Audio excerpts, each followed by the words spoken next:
पुरानी बाइबल में सभा उपदेशक राजा ने तो बारंबार सब व्यर्थ है कहा। लंबा प्रकरण, सब कुछ व्यर्थ कहा। अमुक राजा के पास इतनी भेड़ बकरियां, इतने ये जानवर, कुछ नहीं रहा, सब व्यर्थ है। बहुत पढ़ करके क्या होगा, सब भूल जाता है, सब व्यर्थ है। हर बात को व्यर्थ कहा, बड़ा अल्हड़ मस्त, सब व्यर्थ है, सब व्यर्थ है, सब व्यर्थ है। जो धरती और आकाश के बीच में दिखाई देता सब व्यर्थ है। इस प्रकार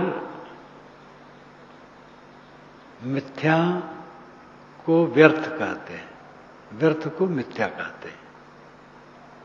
जो अभी है और फिर न रहे। लेकिन जिसके सामने ये नृत्य होता है वो नित्य है। ब्रह्म सत्यम, ब्रह्म सत्य है और जगत मिथ्या है।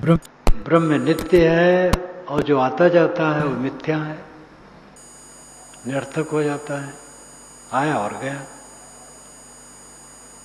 और ब्रह्म क्या है? जीव, दूसरा नहीं। तो सरल अर्थ अगर हम करते हैं तो ब्रह्म सत्यम जगन मिथ्या जीवो ब्रह्मयो ना पराह, कोई बिगड़ा हुआ रूप इसका नहीं है, सही रूप है। अब इसको लेकर के जब उन लोगों की व्याख्या आगे होने लगती है कि तीनों काल में जगत कहीं है ही नहीं, वो अतिशयोक्त हो जाती है, भावुकता हो जाती है। जगत तीनों काल में है, जगत में जगत तीनों काल में है, आत्मा में जगत तीनों काल में नहीं। इस ढंग से हम समझ सकते हैं। कबीर दर्शन में जहाँ ब्रह्मवाद पर विचार किया गया है, इस सब पक्ष को रखा गया है। और ये भी रखा गया है अहम ब्रह्मास्मि तत्त्वमस अयम आत्मा ब्रह्म प्रज्ञानम ब्रह्म, ये चारों महावाक्य मूल रूप में यथार्थ हैं। इनके भाव सही है। मैं ब्रह्म हूँ, तुम ब्रह्म हो, यह ब्रह्म है, ज्ञान ब्रह्म है, ब्रह्म नाम बड़ा श्रेष्ठ। याज्ञवल्क्य ने कहा जो अपने ब्रह्म को छोड़ देता है वो व्यर्थ हो जाता है। जो मान लेता है ब्रह्म अलग है, मैं अलग हूं, वो व्यर्थ हो जाता है। बहुत सकारात्मक कहा, ब्रह्म है, बड़ा है, श्रेष्ठ है, कौन है? तुम हो। और तुम्हें जो मिलता है वो मिथ्या है, व्यर्थ है। केवल इतना ही सूत्र दिमाग में याद रखे तो कोई क्लेश नहीं। हम कल भी थे, आज भी हैं, लेकिन कल की बात आज नहीं है। 1 वर्ष पूर्व भी थे और तब की बात आज नहीं है, लेकिन मैं 1 वर्ष पूर्व भी था। 25 वर्ष के पूर्व भी मैं था और आज भी हूँ, लेकिन 25 वर्ष के पूर्व की बात आज नहीं है। न बात है, न संगत है, न चीजें हैं। तो जो मिलता है वो व्यर्थ हो जाता है, इसलिए मिथ्या है। और जिसको मिलता है वो सच है। जिसको मिलता है, मिलने वाली वस्तुओं में अपने को डाल करके उलझ जाता है। जो कुछ दृश्य आता है उसमें प्रभावित होकर के दुखी हो जाता है या सुख की कल्पना करता है, ये उसकी हार है। अपनी सत्यता को निरंतर देखे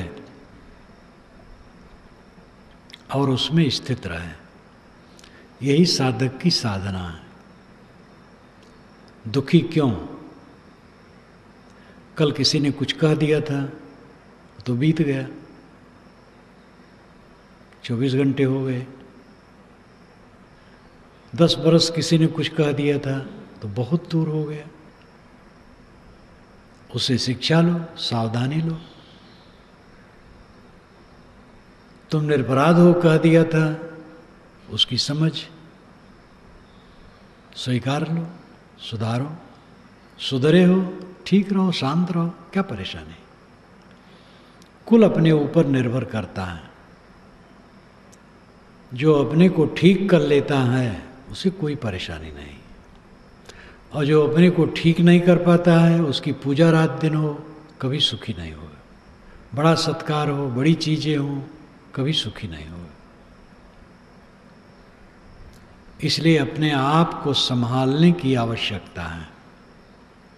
हम अपने को संभाल लेते हैं अगर, तो ये चिंता नहीं करना है कि हमें कोई क्या कहा, हमें क्या मिला, क्या बिछुड़ गया, क्या खो गया।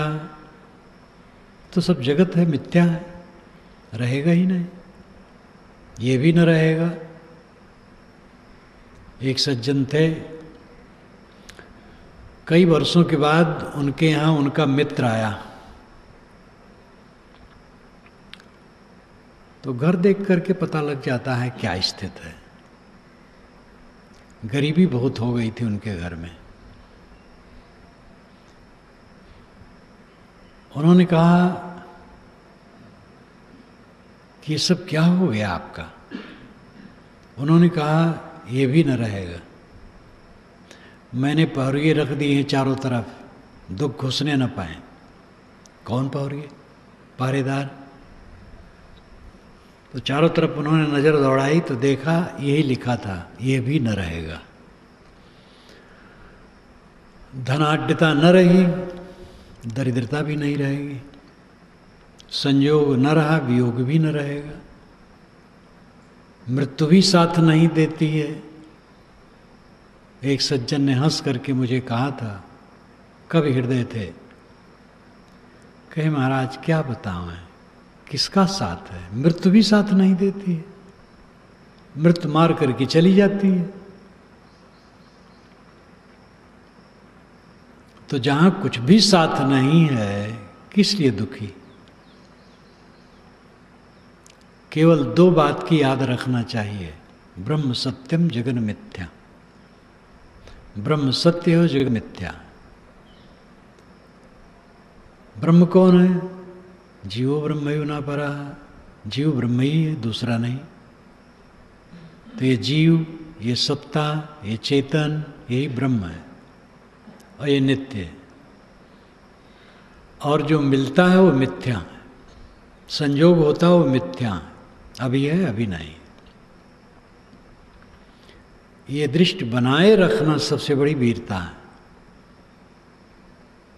ये दृष्टि बन नहीं पाती है, इसलिए ज्ञान होने पर भी साधक दुखी रहता है, जानता है लेकिन दुख बना रहता है।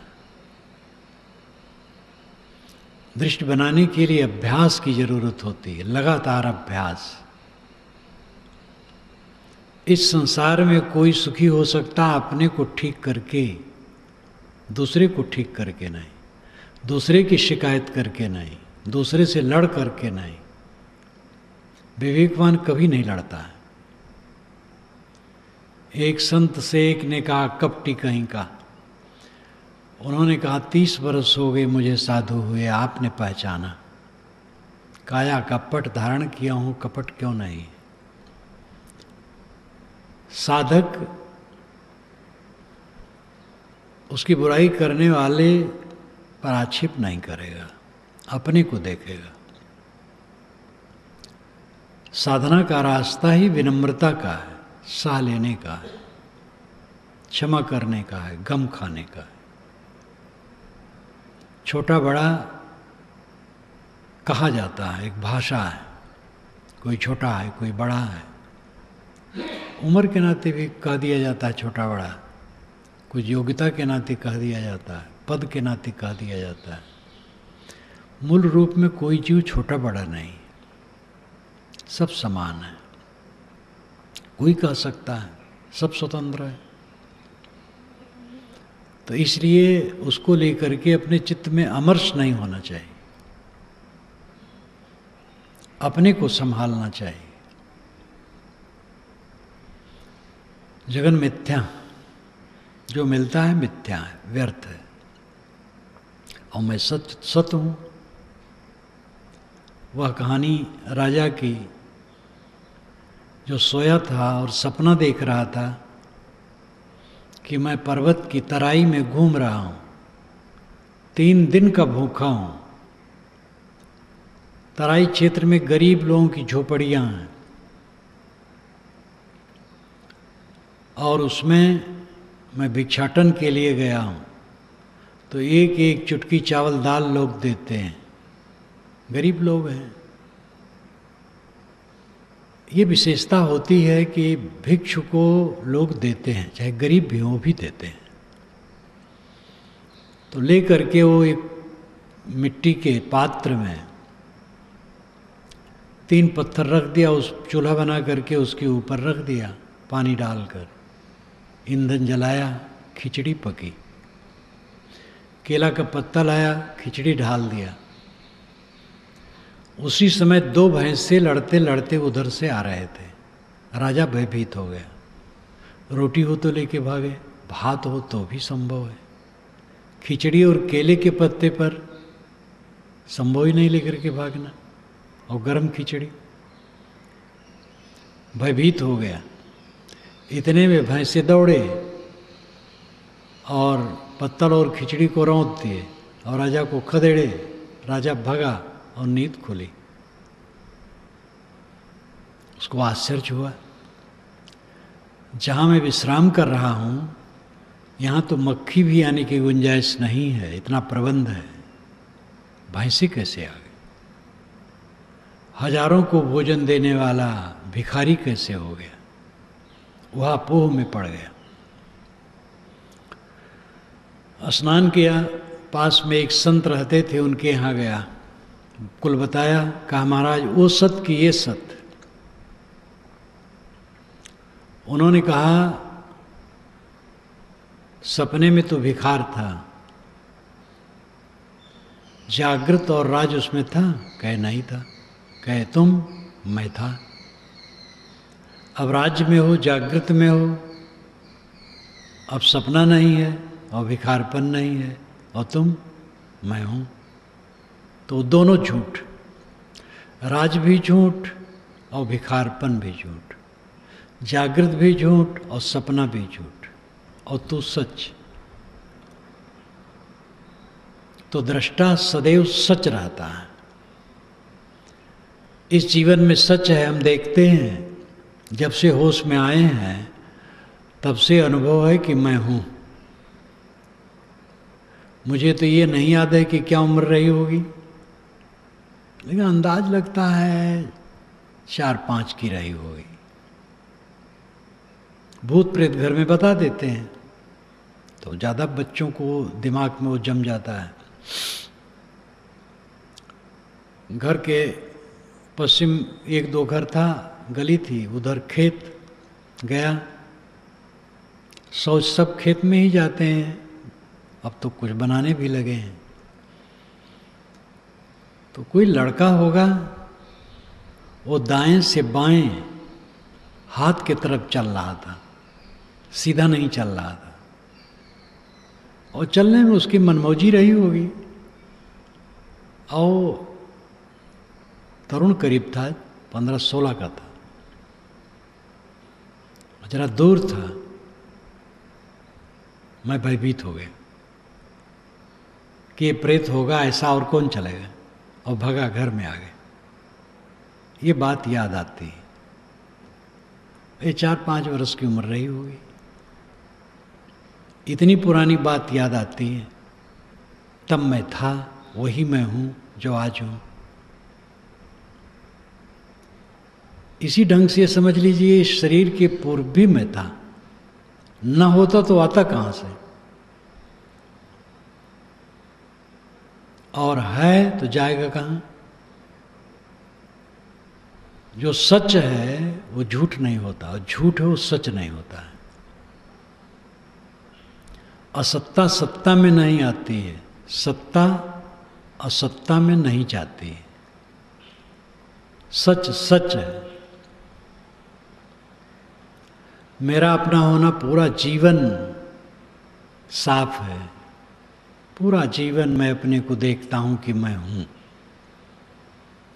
इसलिए मैं सच है, और जो कुछ मुझे मिलता है सब झूठ है।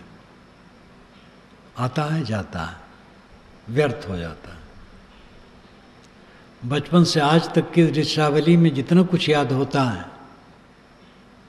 कितने कितने लोग मिले, कितने सगे संबंधी थे, कितने भाई बिरादर के लोग थे, कितने दूसरे तीसरे लोग थे, कितनी चीज़ें थी, मकानात, सड़कें, सब कितना बदल गया।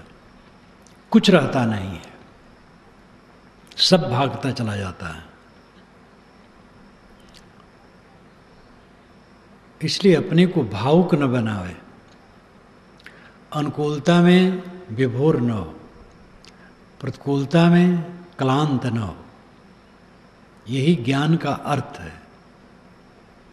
अगर प्रतिकूलता आने पर पीड़ित हो गया, अनुकूलता आने पर पुलकित हो गया, तो ज्ञान का असर नहीं है। ज्ञान है तो प्रयोग नहीं है, पर्याप्त प्रयोग नहीं है।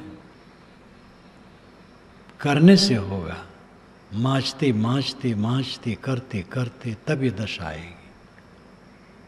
एक दो दिन की बात नहीं है। जाहि मनन में सुख निते, ध्यान क्रिया सुख दे, घाटा तेह में कौन है जो और ही चित्ते। श्री विशाल साहब ने कहा है, जिसके मनन में सुख है, ध्यान में सुख है, ध्येय धारणा में सुख है, जिसके हर बात में सुख है, उसको छोड़ करके और काम क्यों करे। वो एक ही काम है, अपने को देखना, अपने को मांझना, अपने को संभालना। और यही काम केवल कर ले तो क्या बाकी रहा, और ये काम न किया तो क्या किया। सब कुछ किया, वो अपने को दुख से नहीं निकाल सकता है, और यह काम जो कर लेता अपने को दुख से निकाल लेता है।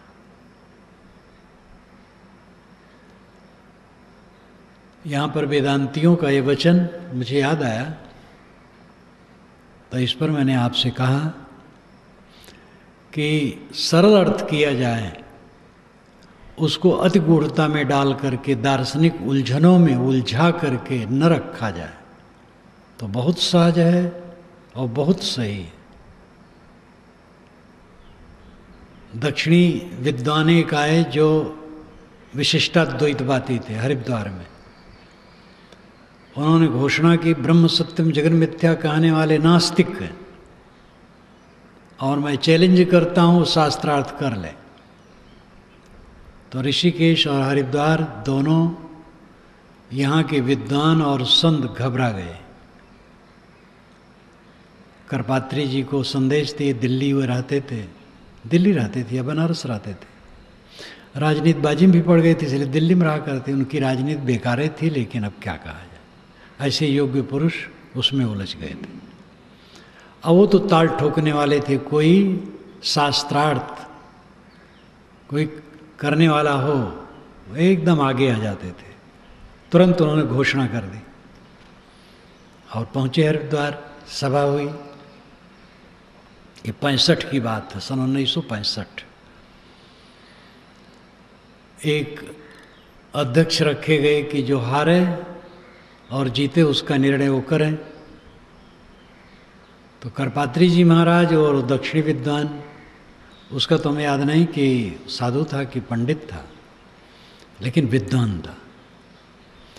पहले 2 दिन का था। पहले दिन हुआ तो करपात्री जी हकला गए, परंतु निर्णय दूसरे दिन की बात थी। दूसरे दिन खूब तैयार हो के आए और तर्क और वितंडा लेकर के अपना काम करने लगे। योग्य तो थे ही, सब जानते थे, वाद तर्क और वितंडा। सात्विक चर्चा वाद है और स्वमत मंडन परमत खंडन तर्क है, या जल्प कहो। और वितंडा परमत खंडन केवल करना और अपना कुछ न रखना, दूसरे में प्रश्न करना और खंडन करना। तो सब जानते रहे हो, धुरंधर थे, लेकिन जबरदस्ती करके उन्होंने जीतने का एक रूप बनाया। तो ये सब शास्त्रार्थ कल्याणकारी नहीं है। शास्त्रार्थ का युग समाप्त हो गया। पहले शास्त्रार्थ बहुत होता था और केवल दुख पैदा करता था। शास्त्रार्थ में कभी निर्णय नहीं होता है। जो बर्बर हो, ज़्यादा युक्तियाँ दे सके, प्रमाण दे सके, बस उसी की जीत मानी जाती थी। संतों ने सत्संग का रास्ता निकाला। ब्रह्म सत्यम जगन मिथ्या वो कहा करते थे। और ये विशेषता थी उनकी कि दूसरे वेदांतियों की तरह जगत तीनों काल में नहीं, ये सब नहीं कहते थे। भक्ति पक्ष लेके कहते थे और सदाचार पर ज्यादा जोर डालते थे। कुछ लोग ऐसे वेदांती होते हैं, बस पहली बात है कि तीनों काल में जगत नहीं। स्वामी आत्मानंद जी एक बार मुझसे, जो रायपुर के थे, विवेकानंद आश्रम के, हम और वो दोनों घूम रहे थे बनारस के पार्क में, तो एक जगह बैठ गए। तो उन्होंने कहा अमुक स्वामी को जब पूजा कम चढ़ती है तो जगत सत्य दिखाई दी जाता है, क्रोध आ जाता है। एक स्वामी पर उन्होंने व्यंग किया। तो वो भी इस पक्ष में नहीं थे कि जगत तीनों काल में नहीं, इसको रटा जाए। और जो विवेकी होते हैं और प्रायः व्यवहारिक, तो वह इस बात में नहीं पड़ते कि जगत तीनों काल में नहीं। जगत जगत में है ही है।